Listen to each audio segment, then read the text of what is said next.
পুনৰ এটি নতুন ভিডিঅ' লৈ আমি আপোনালোকৰ ওচৰলৈ আহি গ'লোঁ। আজি আমাৰ ভিডিঅ'ৰ জৰিয়তে আপোনালোকক দেখুৱাম কণ্ঠশিল্পী ৰাকেশ ৰিয়ানৰ নিজৰ কন্যা সন্তানৰ লগত কটোৱা কিছু দৃশ্য। বন্ধু-বান্ধৱীসকল, এতিয়ালৈকে যদি আপোনালোকে আমাৰ চেনেলটো ছাবস্ক্ৰাইব কৰা নাই, প্লিজ আপোনালোকে ছাবস্ক্ৰাইব কৰি লগত থকা বেল আইকন বজাই দিবলৈ নাপাহৰিব। এতিয়ালৈকে যদি আপোনালোকে আমাৰ ভিডিঅ' এটা লাইক কৰা নাই, প্লিজ আপোনালোকে এটা লাইক কৰি দিয়ক। এতিয়া আমি আপোনালোকলৈ আগবঢ়াইছোঁ কণ্ঠশিল্পী ৰাকেশ ৰিয়ানে নিজৰ কন্যা সন্তানৰ লগত কটোৱা কিছু মুহূৰ্ত।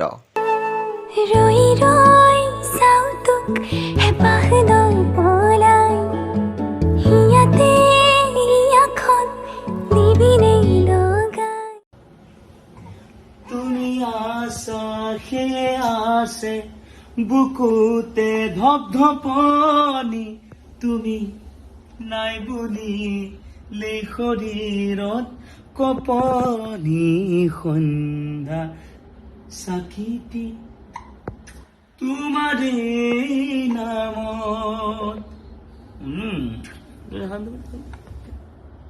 বন্ধু-বান্ধৱীসকল, এনেকুৱা নতুন খবৰ, নতুন আপডেট সদায় আপোনালোকে আমাৰ চেনেলত পাই থাকিব। সেইবাবে আপোনালোকে আমাৰ চেনেলটো ভিজিট কৰি থাকিবলৈ নাপাহৰিব। লগ পাব আকৌ নেক্সট ভিডিঅ'ত। আজিলৈ নমস্কাৰ।